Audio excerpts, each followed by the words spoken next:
Fala pessoal, muito bem-vindos ao canal Tudo é Física. Eu me chamo José Lopes. Hoje falarei sobre as leis de Ohm, mais especificamente sobre a primeira lei de Ohm. Nos circuitos elétricos existem dispositivos chamados resistores. O resistor elétrico ele tem duas funções: limitar a intensidade da corrente elétrica em um circuito e transformar a energia elétrica em calor. Esse efeito de transformar a energia elétrica em calor é chamado de efeito Joule. Os resistores eles possuem uma propriedade física chamada resistência elétrica. Não confundam, resistor é o nome do dispositivo elétrico, é a pecinha chamada resistor. Já a resistência elétrica é a propriedade desse resistor, que está associada, repito, à limitação da intensidade da corrente elétrica no circuito e à dissipação de energia elétrica em forma de calor. Eu já vi alguns técnicos em eletricidade, por exemplo, confundir os dois termos.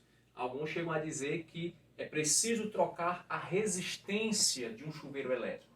Na realidade, o que precisa trocar é o resistor e não a resistência, porque a resistência, como eu disse, é uma propriedade do resistor.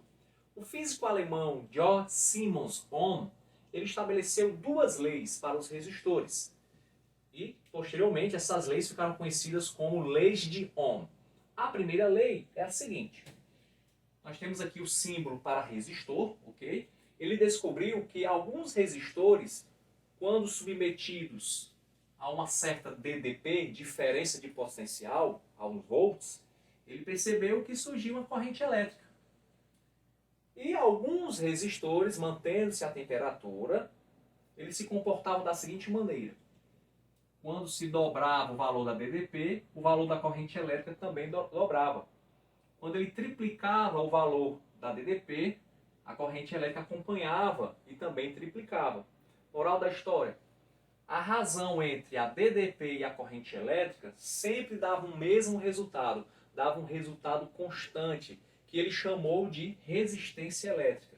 Esse resultado, vou chamar de R, resistência elétrica, é a razão, é a divisão entre a DDP e a corrente elétrica. Então nós temos aqui um resistor de resistência R, ok? Então U, que é a DDP, sobre I, que é a corrente elétrica, é igual a resistência. Fazendo a multiplicação, aqui equivale, aqui tem 1, U vezes 1 é U, R vezes I, RI. Então nós temos aqui a primeira lei de Ohm. Fórmula muito famosa, muito conhecida, muito usada em toda a elerodinâmica. DDP em volts é igual a resistência elétrica em ohms. A letra usada para representar essa unidade de medida é a letra grega ômega, ok? Corrente elétrica em amperes. Então é bem simples. Se você tem, por exemplo, 12 volts e surge uma corrente elétrica no resistor de 3 amperes, qual é o valor da resistência? Aí você utiliza a lei de Ohm. URI, DDP é 12, resistência eu não sei, corrente elétrica é 3. Então a resistência vai ser 12, o 3 que está multiplicando a incógnita, a letra, passa dividindo. Então nós vamos ter 12 dividido por 3, 4 ohms. É a resistência desse resistor. Nós temos aqui a curva característica de um resistor ôhmico. Resistor ôhmico são resistores que obedecem à lei de Ohm. Nem todos os resistores obedecem à lei de Ohm. Mas, via de regra, no ensino médio, a gente trabalha praticamente 90 e tantos por cento das questões com resistor ôhmico. Okay? Resistores que obedecem a essas leis. Os resistores que não são ôhmicos, eles vão ter variações nas suas resistências de acordo com a temperatura. Mas isso aí é uma outra história. Nós temos aqui o gráfico. DDPU, corrente I. Se eu dobro a DDP, 2U, a corrente também dobra, como eu já mostrei. Se nós triplicamos a DDP, corrente elétrica triplica. Então nós vamos ter aqui uma função do primeiro grau, uma função linear.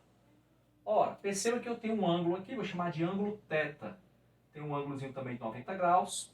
Pegando só esse primeiro triângulo, você vê que em relação ao ângulo θ, o cateto oposto é o U, o cateto adjacente é a corrente elétrica I. Olha só, resistência é DDP vezes corrente elétrica. É o U, que é o cateto oposto, sobre a corrente elétrica, que é o cateto adjacente. No triângulo retângulo, a razão entre cateto oposto e cateto adjacente dá igual a tangente. Então, a resistência elétrica, se você for utilizar o gráfico, pode ser calculada como a tangente do ângulo entre o gráfico e o eixo horizontal, que no caso aqui é o eixo corrente elétrica. Outra coisa interessante, quanto maior a tangente, quanto maior o ângulo, maior também a tangente desse ângulo. E, consequentemente, maior a resistência. Então, se eu tiver um outro resistor, aqui é o resistor A. É o gráfico que representa a resistência do resistor A. Se eu tiver um segundo resistor assim, resistor B, eu vou ter aqui um ângulo diferente agora. Um ângulo beta. Veja que o resistor B terá uma resistência maior do que a resistência de A, porque o ângulo do gráfico do resistor B é maior. E se o ângulo é maior, consequentemente, a tangente do ângulo também é maior. E, consequentemente, a resistência vai ser maior. Então, resistência do resistor B é maior do que a resistência do resistor A, porque o ângulo beta é maior do que o ângulo θ. Ok? Então, essa é a definição da primeira lei de Ohm. Vou fazer uma questão para a gente fixar esse conhecimento. Então, vamos lá. O gráfico representa a curva característica de um resistor ôhmico. Então, o gráfico está dizendo que quando a DDP é 36 volts, a corrente elétrica é 8 amperes. E é um resistor ôhmico porque o gráfico é uma função linear, é uma reta, é uma função do primeiro grau. Determine a resistência elétrica do resistor. Olha só, resistência elétrica do resistor, você vai fazer o seguinte. Aqui nós temos a DDP. Aqui nós temos a corrente elétrica. Ou seja, lembra que resistência é a tangente desse ângulo aqui, ó. Cateto oposto sobre cateto adjacente. Ou seja, você pega o valor da DDP dividido pelo valor da corrente elétrica. A DDP, no caso aqui, é 36. Você tem esse ponto aqui no gráfico. 36 e corrente elétrica é 8. Então, 36 dividido por 8.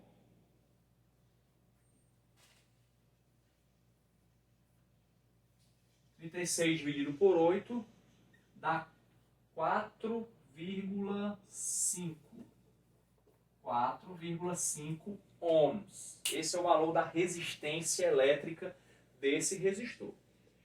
Item B. A DDP do resistor quando percorrido por uma corrente elétrica de 1,6. A corrente elétrica quando é 8, a DDP é 36. Mas se a corrente elétrica for 1,6, quanto é a DDP? A gente vai usar a lei de Ohm novamente. U é igual a R vezes I. O R, como é um resistor ôhmico, a resistência não varia. A resistência é 4,5, independente da DDP e da corrente elétrica. Então, DDP é o que eu quero descobrir. Resistência eu acabei de descobrir no item A, 4,6. E a corrente elétrica é 1,6. Então, vamos multiplicar 4,5, melhor dizendo, vezes 1,6. 6 vezes 5 é 30, vai 3. 6 vezes 4, 24, com 3, 27. 1 vezes 5, 1 vezes 4. 12, vai 1, 7. Uma casa mais uma casa, duas casas decimais. 7,2 volts é a DDP. 7,2 volts é a DDP quando a corrente é 1,6. É interessante você perceber a proporcionalidade. Ó. O 8 para o 1,6 é a mesma coisa que dividir. Você divide por 5. 8 dividido por 5 dá 1,6. Então, aqui também é por 5. Não precisava nem fazer fórmula. Só você perceber a proporcionalidade. Se aqui o 1,6 é 5 vezes menor do que o 8, a nova DDP vai ser 5 vezes menor do que o 36. E o 36 dividido por 5 dá 7,2. Tá? É uma outra maneira de se fazer, se você já tem a habilidade de perceber isso. Se não, vai para a lei de Ohm, que não tem erro. Ok? Então, se você tiver gostado desse vídeo, peço que você se inscreva no canal, dê um like no vídeo. Aguardo você no próximo vídeo com a segunda lei de Ohm. Até lá e bons estudos!